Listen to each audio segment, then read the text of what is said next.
বরাক উপত্যকার কয়েক হাজার ভক্তদের সমাগমে অনুষ্ঠিত হল শিলচর ন্যাশনাল হাইওয়ের আশ্রম রোডের তপোবন নগরে 24 প্রহর শ্রী শ্রী হরিনাম মহাযজ্ঞ। এই 24 প্রহর শ্রী শ্রী হরিনাম মহাযজ্ঞ অনুষ্ঠানে বরাক উপত্যকা থেকে কয়েক হাজার ভক্তরা মিলিত হয়েছেন। কমিটির কর্মকর্তারা জানান, এবছর 27তম বর্ষে পাড়ি দিল আশ্রম রোড তপোবন নগরের শ্রী শ্রী হরিনাম মহাযজ্ঞ। এই হরিনাম মহাযজ্ঞে আনন্দ উল্লাসের সাথে ভক্তরা অংশগ্রহণ করেন এবং ভক্তদের মধ্যে মহাপ্রসাদ বিতরণ করা হয়। বরাক উপত্যকার বিভিন্ন জায়গা থেকে ভক্তরা অংশগ্রহণ করেন এই হরিনাম মহাযজ্ঞে। আগামীকাল দধি ভাণ্ড ভাঙার পরে 24 প্রহর হরিনাম মহাযজ্ঞের সমাপ্ত হবে বলে জানা গেছে। হরিনাম মহাযজ্ঞ আয়োজনে রয়েছেন তপোবন নগর, তারপর রয়েছেন বিশপুটি এলাকা, শিশু মন্দির রোড, রামগড়, কৃষ্ণনগর এবং ন্যাশনাল হাইওয়ে, দেবপাড়া, এইসব অঞ্চলের ভক্তজনের অশেষ কৃপায় এই 24 প্রহর হরিনাম মহাযজ্ঞ অনুষ্ঠান আরম্ভ হয়েছে। আজ এই অনুষ্ঠানের অন্তিম দিন। আজ মহাপ্রসাদ বিতরণ চলছে। হাজার হাজার ভক্তজন মহাপ্রসাদ গ্রহণ করতে তথা নাম সুধা পান করতে এই কীর্তনের মাঠে উপস্থিত হয়েছে। আজ আমরা 27তম বর্ষে উপনীত হয়েছি এবং আমরা অত্যন্ত খুশি যে এই নাম সুধা গ্রহণ করতে বরাক ভ্যালির বিভিন্ন জায়গা থেকে লোকজন আসছেন।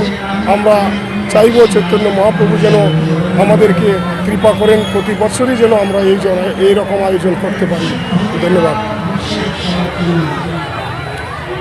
আমাদের শ্রী শ্রী 24 প্রহর হরিনাম যজ্ঞ কমিটির তরফ থেকে আমাদের আসাম এবং বরাক ভ্যালির জনসাধারণ ও ভক্তবৃন্দকে জানাই আন্তরিক শুভেচ্ছা ও অভিনন্দন। আজকে আমাদের তপোবনগর মালনী বিল বিশপুরি ন্যাশনাল হাইওয়ের 27তম বর্ষর। আজকে 5 দিন থেকে চলছে আমাদের উৎসব। আজকে শেষ দিনের বেলায় আপনারা দেখেছেন, আজকে 5 দিন জাগত লাখ মানুষের সমাগম হয়েছে এবং আজকে দিন রাত্র 3 দিন দিন রাত্র প্রসাদ বিতরণ করে আসছে আমাদের কমিটির তরফ থেকে। আর এই উৎসবটা আমাদের জাতীয় উৎসব বলতে চলে বরাকের মধ্যে এরকম উৎসব আর হয় না কোনো জায়গায়। কত সব মানুষ সমাগম হয়েছে আজকে পর্যন্ত? কতজন ভক্তরা সমাগম হয়েছে আজকে? প্রায় 70,000-এর মতো সমাগম হয়েছে। মহাপ্রসাদ কতদিন পর্যন্ত চলছে? 12টা থেকে রাত 2টা অবধি চলবে। আর আপনাদের সম্প্রদায় মানে এই যে কীর্তনী যারা সম্প্রদায় কোথা থেকে এসেছে? আমরা 2টা দল আসছে মায়াপুর থেকে 2টা, বনগাঁও থেকে একটা, 3টা, আর লোকনাথ সম্প্রদায় হলো আগরতলা থেকে, আর রাধা গোবিন্দ সম্প্রদায় হলো আগরতলা থেকে, রাধারানী সম্প্রদায় নদিয়া থেকে। বাজেট কত আপনাদের এই কীর্তনে?